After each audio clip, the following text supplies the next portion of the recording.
दोस्तों नमस्कार, मैं जगन्नाथ गौतम सियासत हिंदुस्तान यूट्यूब चैनल पर आपका स्वागत है।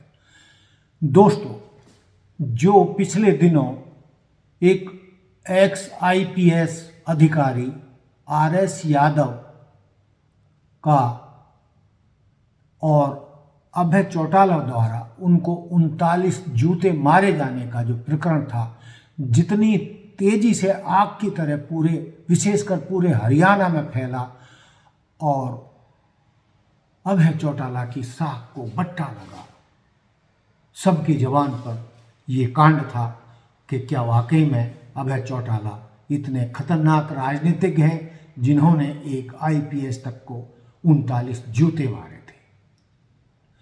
दोस्तों, जिस तरीके से आरएस यादव ने जो 1995 में सिरसा के एसपी थे और उस दौरान कांग्रेस का शासन था और हरियाणा में चौधरी भजनलाल मुख्यमंत्री थे, ये उसी समय का प्रकरण है 1995 में कि एक रेल रोको आंदोलन के तहत आरएस यादव ने अभय चौटाला, अजय चौटाला और उनके साथियों को रेल रोको आंदोलन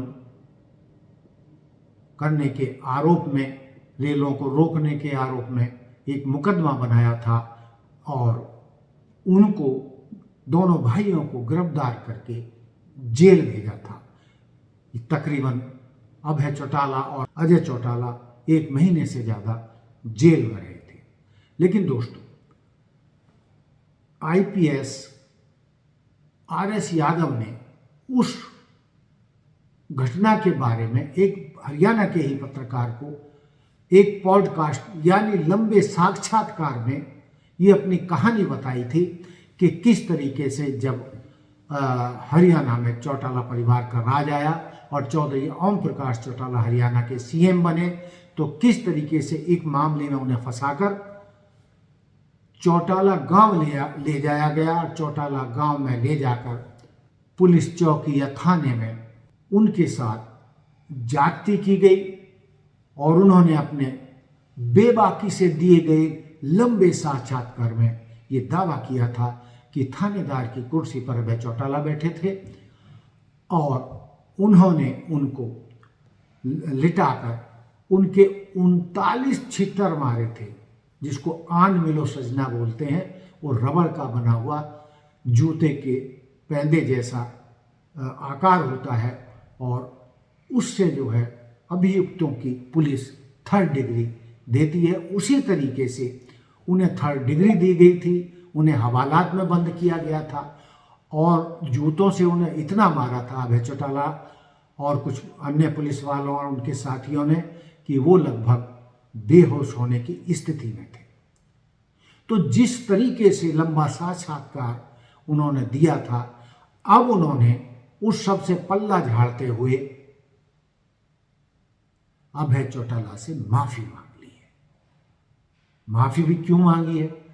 अभय चौटाला की साख को बट्टा लग रहा था और जिस तेजी से इन्हें लोग की साख उठ रही थी, ऊपर जा रही थी, जब से उन्होंने हरियाणा में पद यात्रा की थी, तो उनकी पार्टी का जो दौर है या कहिए उनकी साख तेजी से बढ़ रही थी और जिस तरीके से उन्होंने पिछले दिनों रोहतक में जबरदस्त रैली की थी, उस सब पर पानी फिरता दिख रहा था। अब दोस्तों, अभय चौटाला को अपनी साख बचानी थी, अपनी राजनीतिक साख बचानी थी, अपने चौटाला परिवार की साख बचानी थी और उनकी इस बात में दम भी नजर आता है कि घटना 1995 की और पिटाई उनकी 2003 में हुई, तो इतने 22 साल बाद उस मुद्दे पर चर्चा करना या इतनी बेबाकी से साक्षात्कार देना, उसके पीछे क्या मकसद था, ये किसी की भी समझ से परे है। दोस्तों, अभय चौटाला की इस बात में दम लगता है कि उन्हें 22-23 साल बाद इस पॉडकास्ट की या इन आरोपों की लगाने की उन्हें क्या जरूरत पड़ी। क्या उनकी पार्टी को बदनाम करने के लिए या उनकी व्यक्तिगत साख को या चौटाला परिवार की साख को मिट्टी में मिलाने के लिए उनके दुश्मन कहीं साजिश तो नहीं रच रहे हैं? इसके पीछे किसी पार्टी का हाथ तो नहीं है? या आर.एस. यादव जो आज भाजपा में शामिल हो चुके हैं और कहा जाता है कि उनकी पत्नी जो जज थी वो चुनाव भी लड़ चुकी हैं, तो वो अपने राजनीतिक कद को बढ़ाने के लिए तो उन्होंने ये पॉडकास्ट अभय चौटाला के खिलाफ जो दिया था वो साजिश का हिस्सा तो नहीं था। दोस्तों, बहुत सारी बातें हैं। ये भी तय है कि वो आईपीएस अधिकारी थे, एसपी भी थे, उनकी पत्नी जज भी थी, लेकिन 22 साल पहले जब उनके साथ घटना ये 2003 में चौटाला गांव में घटी या उनके चित्तर मारे गए, उस समय बड़े अधिकारी होते हुए भी उन्होंने कानूनी कार्रवाई क्यों नहीं की? वो आईपीएस अधिकारी रहे थे, एसपी थे और उनकी पत्नी जज थी, उसके बावजूद वो इतना जुल्म सहकर चुप क्यों बैठ गए थे? और चलो, उस टाइम वो चुप भी बैठ गए, 2 दशक से ज्यादा हो गए, तो भाई अब उसकी पॉडकास्ट या साक्षात्कार की उस मुद्दे को लेकर उन्हें क्या जरूरत पड़ी थी? क्या वो अपनी साख को बढ़ाना चाह रहे थे या अपना राजनीतिक कद बढ़ाना चाह रहे थे, या वो भविष्य की राजनीति के लिए, क्योंकि वो भाजपा में है, भाजपा का टिकट लेकर कोई विधायक वगैरह बनने की उनकी मंशा थी, इसलिए उन्होंने अपनी पार्टी में और अपने समाज में अपनी साख और राजनीतिक कद को बढ़ाने के लिए ये साक्षात्कार दिया था, जिससे कि वो उनका प्रचार हो सके और उनका कद राजनीतिक रूप से बढ़ सके कि देखो उन्होंने कितनी बेबाकी से अभय चौटाला परिवार या अभय चौटाला के खिलाफ सरेआम इतना बड़ा साक्षात्कार दिया जो किसी की हिम्मत नहीं हो सकती। दोस्तों, या तो आर.एस. यादव अपनी बात पर कायम रहते, क्योंकि उस समय उन्होंने दावा किया था कि उनके पास सारे प्रूफ हैं। उस समय जो अखबारों में या पत्र पत्रिकाओं में जो आलेख उस प्रकरण के बारे में छपे थे, उनके सब की कटिंग उनके पास है और वो कतई झूठ नहीं बोल रहे हैं। और वो क्यों झूठ बोलेंगे? उनके साथ तो गुजरा है, उनके क्या कहना चाहिए, सबूत सारे जब उनके पास है तो उन्हें डरने की कोई ज़रूरत नहीं है। इस तरीके के उन्होंने दावे किए थे। लेकिन अब जब वो सार्वजनिक रूप से उन्होंने माफ़ीनामा भेजा है चौटाला परिवार को और अभय चौटाला को, और वीडियो भी कहा बताते हैं, और ये भी सुनने में आ रहा है कि उन्होंने फ़ोन करके भी चौटाला परिवार से और अभय चौटाला से माफ़ी मांगी है और उन्होंने माफ़ भी कर दिया है, ऐसा मीडिया से खबरें निकल कर आ रही हैं। तो दोस्तों, या तो पहले इतने बहादुर न बनते को एक पार्टी के सुप्रीमो के खिलाफ इतने खतरनाक वो बयान दे रहे हैं, जिससे अभी अभय चौटाला की साख और राजनीतिक साख, व्यक्तिगत साख दोनों को बट्टा लग रहा था। लेकिन अब वो कह रहे हैं कि नहीं, उनकी वो गलती थी और जो साक्षात्कार था उसका हेडिंग गलत लगाया गया था या उसको तोड़ मरोड़ कर दिया गया था और उनकी मंशा ऐसी नहीं थी। पत्रकार ने उसमें एडिटिंग करके उसको इस तरीके से पेश किया जैसे कि मैं चौटाला परिवार के खिलाफ हूँ। दोस्तों, आर.एस. यादव ये गलत बयानी कर रहे हैं। पत्रकार ने उसमें कुछ नहीं जोड़ा, उसने एक एक सवाल को बारीकी से आर.एस. यादव से पूछा था और उन्होंने बहुत गहराई से हर बात का जवाब दिया था। चूंकि ये साक्षात्कार लगभग 1 घंटे का था, तो आर.एस. यादव पत्रकार पर आरोप लगाकर अपनी गलतियों को छिपा नहीं सकते। अब सवाल यही है कि क्या आर.एस. यादव ने जो सारी बातें साक्षात्कार में कही वो सब बड़ा मनगढ़ंत थी और अभय चौटाला ने उनको जूतों से नहीं पीटा था और अब वो अपने बयानों से और उस साक्षात्कार से पलट रहे हैं।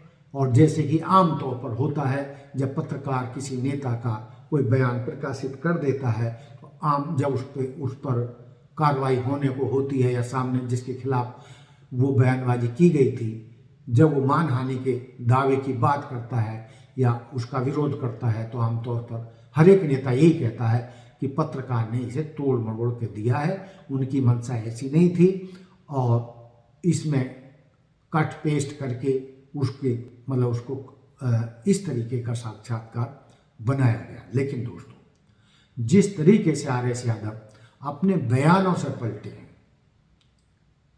सारे हरियाणा के लोग दंग रह गए हैं कि इतना बड़ा पुलिस अधिकारी जो पहले इतने लंबे दावे कर रहा था कि मेरे पास सारे सबूत हैं, और वो लोग भी अभी भी हैं जिनके सामने ये हुआ था, जिनमें शायद संभवतः मंजीत सिंह था, लावत शायद, उसने भी उनके जूते मारे थे। तो कहने का तात्पर्य ये है कि एक आईपीएस अधिकारी होते हुए उसने इतनी गलत बयानी क्यों की? अभय चौटाला पर उन्होंने क्यों इतने खतरनाक और उनकी साख को बट्टा लगाने वाले बयान दिए, और फिर इतने जितने बेबाकी से बयान दिए थे उतने ही गलीचपने से पाट गए? मैं शब्द गलत बोल रहा हूं, लेकिन हकीकत ये है कि जब उनके पास सारे सबूत थे और वो बड़े पुलिस अधिकारी थे, तो उन्हें अपने बयानों पर कायम रहना था, उन्हें अपनी सच्चाई पर कायम रहना था और अदालत में या कानूनी रूप से उनका सामना करना चाहिए था। लेकिन वो 5 मिनट भी अभय चौटाला के सामने टिक नहीं सके, और जैसे ही नोटिस मिला वो शरणागत हो गए, चरणागत हो गए, और हर तरीके से उन्होंने अभय चौटाला के सामने सरेंडर कर दिया कि माय बाप, मुझे माफ करो, मुझसे गलती हो गई, मैंने ऐसा कुछ नहीं कहा था, इसमें पत्रकार की गलती है, पत्रकार ने ही सारी कलाबाजी करके इसको आपके खिलाफ दिखाने का प्रयास किया है कि मैं भयंकर रूप से आपके खिलाफ हूँ, जबकि मेरी ऐसी कोई मंशा नहीं है। इसके अलावा एक बात और भी कही जा रही है उनके माफीनामे के मामले में। कहा जा रहा है कि वो आजकल धर्मगुरु बन गए हैं, गौतम बुद्ध के प्रचारक हैं और उनका प्रचार करते हैं, विपश्यना कराते हैं, लोगों को ध्यान कराते हैं। और आप जानते हैं कि गौतम बुद्ध के जो प्रवचन हैं उनमें माफ़ी को बहुत बड़ा हथियार के रूप में पेश किया गया है। यानी गौतम बुद्ध कहते थे कि जो माफ़ करता है वही महान है। शायद आर.एस. यादव जो आज गौतम बुद्ध के या बौद्ध धर्म के प्रचारक हैं, उनके दिमाग में माफ़ी मांगने के समय यही बात रही हो और उन्होंने इसी बात को, धर्म के मुद्दे को ध्यान में रखते हुए जिसका वो प्रचार कर रहे हैं, उन्होंने अभय चौटाला को माफ़ कर दिया और इसमें उनकी महानता है। इस तरीके से भी बात निकलकर सामने आ रही है कि उन्होंने गौतम बुद्ध के प्रवचनों से प्रभावित होकर माफ़ी को माफ़ करना एक बहुत बड़ा किसी संत स्वरूप बयान होता है, और उन्होंने उसी तरीके से महात्मा बुद्ध के प्रवचनों का अनुसरण करते हुए अभय चौटाला से माफ़ी मांगी है। और इसमें वो कोई बुराई नहीं समझते और माफ़ करने को भी वो एक महानता मानते हैं। अब चलो, जो भी था, इस मामले का पटाक्षेप हो गया। आर.एस. यादव आईपीएस ने माफ़ी मांग ली और कहा जा रहा है कि अभय चौटाला जी ने भी उन्हें माफ़ी दे दी है। लेकिन इस सारे प्रकरण में निकला क्या, सेंट्रल आइडिया क्या रहा? सेंट्रल आइडिया यही रहा कि जिस तरीके से उन्होंने माफ़ी मांगी है, आरएस यादव के सारे आरोप अभय चौटाला के खिलाफ जो उन्होंने लगाए थे वो बेबुनियाद थे।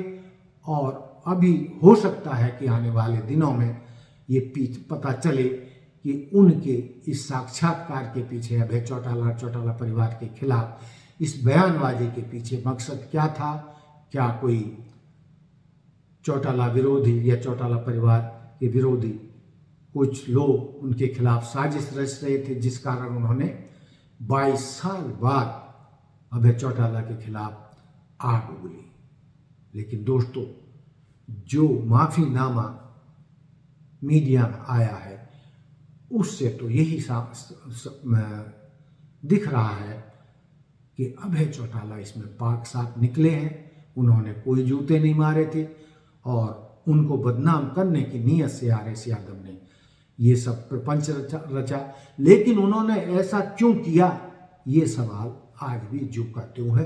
तो दोस्तों, ये तो हमारे दर्शक या हरियाणा के लोग ये स्वयं निर्णय लेंगे कि इसमें गलत कौन था। और जब माफ़ी मांगी है, जिस तरीके से माफ़ी मांगी है, तो हम तो यही कहेंगे कि इस मामले में अभय चौटाला अपनी जगह सही थे। उन्होंने कोई वैसी गैर जरूरी धमकी नहीं दी, बल्कि उन्होंने कानूनी रास्ता अपनाया और उनको लीगल नोटिस भेजा, जिसके नोटिस के मिलते ही आईपीएस आरएस यादव ने उनसे चरणागत होकर उनसे माफ़ी मांग ली और ये प्रकरण यहाँ पर समाप्त हो गया। लेकिन मैं अंत में यही कहते हुए कि जिस तरीके से आरएस यादव ने साक्षात्कार दिया था उसमें बिल्कुल ऐसा लग रहा था कि अभय चौटाला ने बिल्कुल ऐसा किया होगा।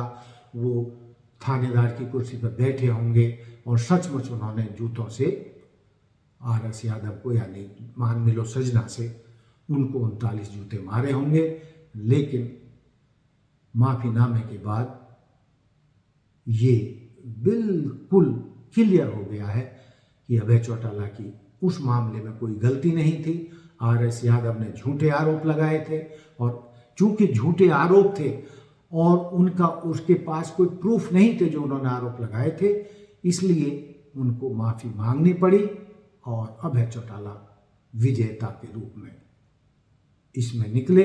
और उन्होंने अपनी साख ही नहीं बचाई बल्कि इनेलो जिस तेजी से हरियाणा में अब नए सिरे से पांव जमा रही है, आगे बढ़ रही है, उसकी साख को लगने वाले बट्टे को भी बचा लिया और अपनी साख को भी बचाया, चौटाला परिवार की साख को भी बचाया और आरएस यादव को अंततः मुंह की खानी पड़ी।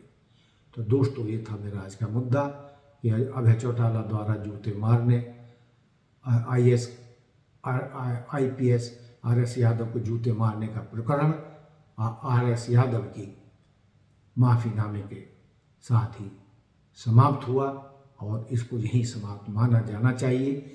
लेकिन ये सवाल हमेशा रहेगा कि आरएस यादव ने कथित तौर पर झूठे आरोप अभय चौटाला पर क्यों लगाए।